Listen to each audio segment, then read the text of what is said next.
आयत कुदरत चैनल की तरफ से आप सबको अस्सलाम वालेकुम। आज के हदीस किताब नमाज के खाम मसाइल। शुरू अल्लाह के नाम से जो बड़ा मेहरबान रहम करने वाला है। हदीस नबवी सल्लल्लाहु अलैहि वसल्लम, हज़रत सल्लल्लाहु अलैहि वसल्लम ने फरमाया कि मेरे घर की छत खोल दी गई। उस वक्त मैं मक्का में था। फिर जिब्रील अलैहिस्सलाम उतरे और उन्होंने मेरा सीना चाह किया, फिर उसे जमजम के पानी से धोया। फिर एक सोने का तश्त लाए जो हुकमत और ईमान से भरा हुआ था, उसको मेरे सीने में रख दिया, फिर सीने को जोड़ दिया, फिर मेरा हाथ पकड़ा और मुझे आसमान की तरफ लेकर चले। जब मैं पहले आसमान पर पहुंचा तो जिब्रील अलैहिस्सलाम ने आसमान के दरोगा से कहा, खोलो।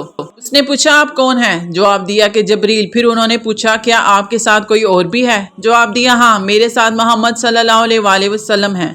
उन्होंने पूछा कि क्या इनके बुलाने के लिए आपको भेजा गया था? कहा, जी हाँ। फिर जब उन्होंने दरवाज़ा खोला तो हम पहले आसमान पर चढ़ गए। वहाँ हमने एक शख्स को बैठे हुए देखा। उसके दाहिनी तरफ कुछ लोगों के झुंड थे और कुछ झुंड बाएं तरफ थे। जब वो अपनी दाएं तरफ देखते तो मुस्कुराते और जब बाएं तरफ नजर करते तो रोते। उन्होंने मुझे देखकर फरमाया, आओ, अच्छे आए हो। सालिया नबी और सालिया बेटे। मैंने जिब्रील अलैहिस्सलाम से पूछा, ये कौन है? उन्होंने कहा कि ये आदम अलैहिस्सलाम हैं और इनके दाएं बाएं जो झुंड हैं ये इनके बेटों की रूहें हैं। जो झुंड दाएं तरफ हैं वो जन्नती हैं और बाएं तरफ के झुंड दोस्त की रूहें हैं। इसलिए जब वो अपने दाएं तरफ देखते हैं तो खुशी से मुस्कुराते हैं और जब बाएं तरफ देखते हैं तो रंज से रोते हैं। फिर जिब्रील मुझे लेकर दूसरे आसमान तक पहुंचे और उसके दरोगा से कहा कि खोलो।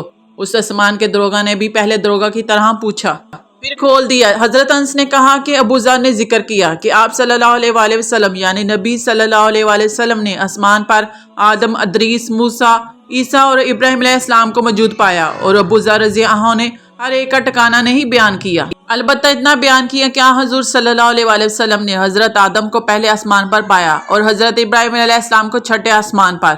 अन्स ने बयान किया कि जब जिब्रील अलैहिस्सलाम नबी करीम सल्लल्लाहु अलैहि वसल्लम के साथ अदरीस अलैहिस्सलाम पर गुजरे तो उन्होंने फरमाया कि आओ, अच्छे आए हो। सालिया नबी और सालिया भाई। मैंने पूछा, ये कौन है? जवाब दिया कि ये अदरीस अलैहिस्सलाम हैं। फिर मूसा अलैहिस्सलाम तक पहुंचा। उन्होंने फरमाया, आओ, अच्छे आए हो। सालिया नबी और सालिया भाई। मैंने पूछा, ये कौन है? जिब्रील अलैहिस्सलाम ने बताया कि ये मूसा अलैहिस्सलाम हैं। फिर मैं ईसा अलैहिस्सलाम तक पहुंचा। उन्होंने कहा, आओ, अच्छे हो। सालिया नबी और सालिया भाई। मैंने पूछा, ये कौन है? जिब्रील अलैहिस्सलाम ने बताया कि ईसा अलैहिस्सलाम हैं। फिर मैं इब्राहिम अलैहिस्सलाम तक पहुंचा। उन्होंने फरमाया, आओ, अच्छे आए हो। सालिया नबी और सालिया बेटे। मैंने पूछा, ये कौन है? जिब्रील अलैहिस्सलाम ने बताया कि ये हजरत इब्राहिम अलैहिस्सलाम हैं। अपने शहाब ने कहा कि मुझे अबू बकर बिन हज़म ने खबर दी कि अब्दुल्ला बिन अब्बास और अबू हफ्ता अंसारी रज़ियल्लाहु अन्हु कहा करते थे कि नबी करीम सल्लल्लाहु अलैहि वसल्लम ने फरमाया।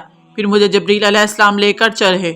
अब मैं उस बुलंद मकाम तक पहुंच गया जहां मैंने कलम की आवाज़ सुनी जो लिखने वाले फरिश्तों की कलमों की आवाज़ थी। अपने हज़म ने अपने शेख से और अन्स बिन मालिक ने अबू ज़र रज़ियल्लाहु अन्हु से नकल किया कि नबी करीम सल्लल्लाहु अलैहि वसल्लम ने फरमाया, बस अल्लाह ताला ने मेरी उम्मत पर 50 वक्त की नमाजें फ़र्ज की। मैं ये हुक्म लेकर वापस लौटा। जब मूसा अलैहिस्सलाम तक पहुंचा तो उन्होंने पूछा कि आपकी उम्मत पर अल्लाह ने क्या फ़र्ज किया है?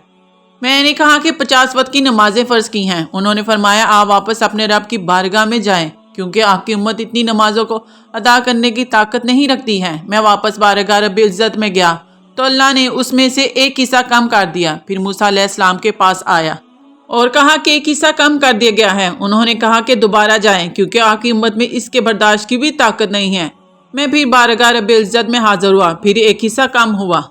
जब मूसा अलैहिस्सलाम के पास पहुंचा तो उन्होंने फरमाया कि अपने रब की बारगाह में फिर जाए क्योंकि आपकी उम्मत इसको भी बर्दाश्त न कर सकेगी। फिर मैं बार बार आया गया। बस अल्लाह ताला ने फरमाया कि ये नमाजें अमल में 5 हैं और सवाब में 50 के बराबर हैं। मेरी बात बदली नहीं जाती। अब मैं मूसा अलैहिस्सलाम के पास आया तो उन्होंने फिर कहा कि अपने रब के पास जाइए, लेकिन मैंने कहा कि मुझे अब अपने रब से शर्म आती है। फिर जिब्रील मुझे सूरत अल-मुंतहा तक ले गए जिसे कई तरह के रंगों ने ढांक रखा था जिनके मुतल्लक मुझे मालूम नहीं हुआ कि वो क्या है। उसके बाद मुझे जन्नत में ले जाया गया। मैंने देखा कि उसमें मोतियों के हार हैं और उसकी मिट्टी मुशक की है। अल्लाह ताला ने पहले नमाज में 2-2 रकत फ़र्ज की थी, सफ़र में भी और अकामत की हालत में भी। फिर सफ़र की नमाज तो अपनी असली हालत पर बाकी रखी गई और हालत अकामत की नमाजों में ज़्यादती कर दी गई। आज की प्यारी और खूबसूरत अहादीस अगर आपको पसंद आई है तो आयत कुदरत चैनल को सब्सक्राइब, लाइक और शेयर करना ना भूलिएगा। अपना ख्याल रखिएगा और दुआओं में याद रखिएगा। अल्लाह हाफिज़।